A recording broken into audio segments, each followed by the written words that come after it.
భగవద్గీత అధ్యాయం 2 శ్లోకాలు 37-38.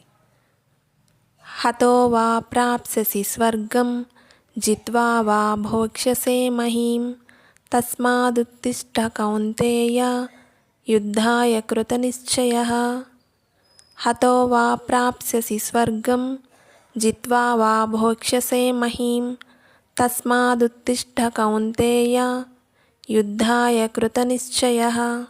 హతః చంపబడి, ప్రాప్స్యసి పొందుతావు, స్వర్గం స్వర్గరాజ్యమును, జిత్వా జయించి, భోక్ష్యసే అనుభవిస్తావు, మహీం ప్రపంచాన్ని, తస్మాత్ కనుక, ఉత్తిష్ఠ లెమ్ము, కౌంతేయ ఓ కుంతీపుత్ర, యుద్ధాయ యుద్ధము చేయడానికి, కృతనిశ్చయ నిశ్చయముతో.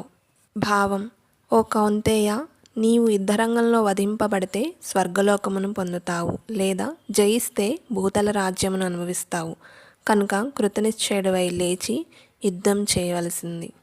శ్రీకృష్ణ భగవానుడు అర్జునుడితో చెబుతున్నాడు, ఒకవేళ నీవు యుద్ధంలో ఓడిపోతే స్వర్గాన్ని చేరుకుంటావు, లేదా యుద్ధంలో జయిస్తే రాజ్యాన్ని అనుభవిస్తావు. కనుక నీవు లేచి యుద్ధం చేయాలి అని చెబుతున్నాడు.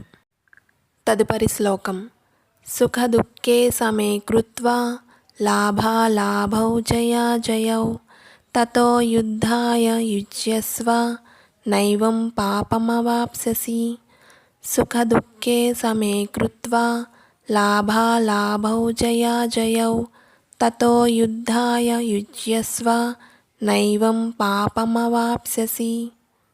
సుఖ సుఖము, దుఃఖే దుఃఖము, సమే సమానంగా, కృత్వా చేసి, లాభ అలాభౌ లాభము నష్టము రెండిటిని, జయ అజయౌ జయము అపజయము రెండిటిని, యుద్ధాయ యుద్ధము కొరకు, యుజ్యస్వ చేయవలసింది.